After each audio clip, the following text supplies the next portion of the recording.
Hello there, my friends. Chris Marcus here with you for Arcadia Economics.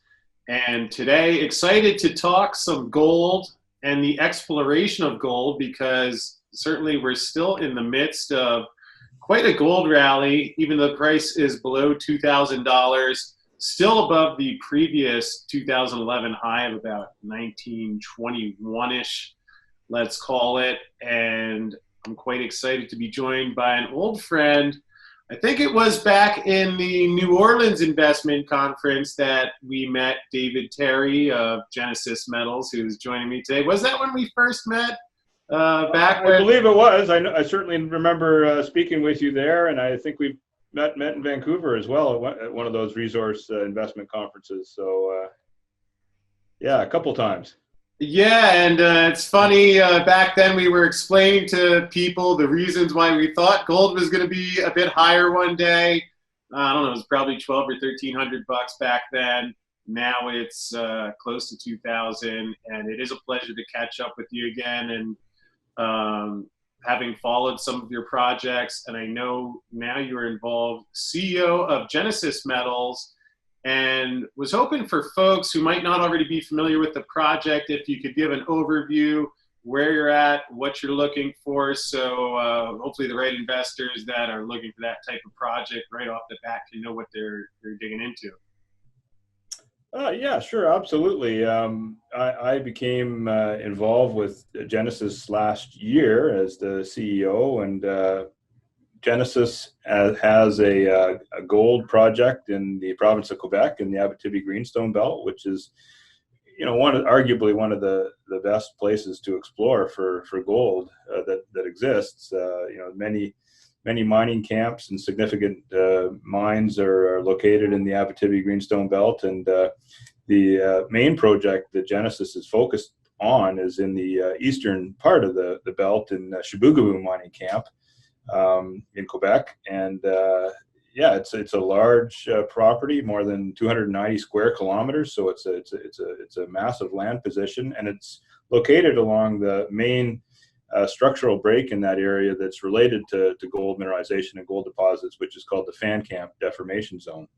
So Genesis acquired that project back in 2016 and carried out a 10,000 meter drilling program in 2017, issued a mineral resource estimate in early 2019, and then has been continuing exploring the property since then, both focused on the known deposits on the property. There's three known deposits. Two of them have current mineral resources, and then looking outside of those areas for basically a new discovery on the prospective land package. So yeah, we're quite focused on that. We're actually carrying out a phase 2 drilling program for 2020 right now. The first phase of drilling was 2,500 meters, and that was carried out started in the winter, and then we had a break because of the pandemic shutdown of business activity, but we were able to relaunch it in May and complete it, and carried out a summer work program, basically working on advancing targets on surface, and we've just started a phase 2 drilling program that's going to be a minimum of 5,500 meters, and we're well financed, so we can expand it beyond that if we so desire. Which is going to be continuing to sort of focus on drilling around the main deposit, focused on delineating areas of high grade within the deposit, and then stepping out and testing some of these other targets that we've identified. Yeah, and David, it's interesting you mentioned how you had the COVID shutdown, which, on one hand, there's, I guess we can look at that as an impediment or a challenge, yet sometimes that's the way I find nature goes, but it also gives us a chance to pause. You mentioned it was since 2016 you've had the project. Curious, anything during that time where you really had to wait a little bit, looking back on what you've done and where you're going? Any thoughts about anything you took away from that? Well, I agree with you. It's never a bad idea to have time to kind of sit and review the results. And that's the thing. I mean, with this whole pandemic, it's actually given people a lot of time to really, dig into data that they have and make sure that when work is being carried out, and the most expensive thing that we do as mineral exploration company is drilling, really, for the most part, that we're spending those dollars as wisely as possible. And so having the time to really dig into the data and make sure that we're using it to the best best ability that we can is great. Yeah. And can you talk a little bit about how it was, this particular spot, what drew you to that? And then through these past 4 years, as you've been drilling and looking at some results and evaluating what you've found and what it looks like you're set for going forward. Well, with the Chevrier project, which is the one we're talking about, it has, as I said, there's 3 known deposits. 2 of them have mineral resources. The bulk of those gold ounces are in what's called the main zone. There's a zone which is contiguous with that, called the south zone, which has not had enough drilling to support a current mineral resource right now. But so we're kind of focused on the main zone. But in the work that we've done, we've identified that as it was explored in the past, there was not the attention given to these hot areas of higher grade. So when I'm talking about sort of 9 grams over 20 meters and intercepts like that, the average grade of the deposit of the mineral resource is 1.45 grams in the indicated category, and that totals just under 400,000 ounces. And then there's a inferred category that totals just under 300,000 ounces of 1.33 grams per ton. So the average grade is in that sort of 1.4 gram range, but we have numerous intercepts that are much higher grade than that, sort of up in the 9-10 plus gram range. And anyway, our analysis shows that there wasn't enough detailed drilling to define those areas that we believe are high-grade structurally controlled chutes in the past work. And so that's one of the aspects that we're focusing on in this property is looking at those areas, trying to model them in 3 dimensions, and then drill testing to basically define the boundaries of them. And there's good potential not only in the near surface for doing this, but we know that this style of deposit often has quite significant vertical extent, and so there is potential to chase these high grade chutes down, to depth. Right. Yeah. And especially, you mentioned the area that you're in being a good mining district. Obviously, that's something, depending on where you go, there's different levels of risk, and especially for folks who are not as comfortable in some of the other areas. Can you explain a little bit about where you are and why that's helpful? Yeah, sure. I mean, where the Chevrier project is located is really, the infrastructure is just outstanding. We have a paved highway to the north of the property, and to the east of the property, there's an excellent network of forestry roads that provide access throughout the property to all the different showings and zones and that sort of thing. It's fairly flat topography in that part of the world. Obviously, there is some lakes and that sort of thing to go around, but it's quite flat. There's a power line and a rail line that just go right through the property. The regional airport is just to the north of the property. We base our operations out of a small town, which is just to the west of the property, which is maybe like a 15-20 minute drive away from the property. We've got a core logging and storage facility there, and a house that we use as a field office.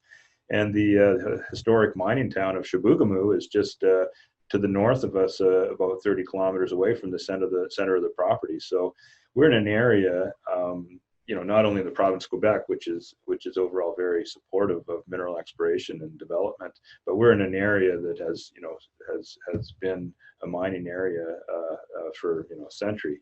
And so there's a strong sort of local support for resource development, and we just feel really good about that whole part of things. And the permitting process in Quebec is straightforward. The financial incentives for carrying out mineral exploration there are really excellent.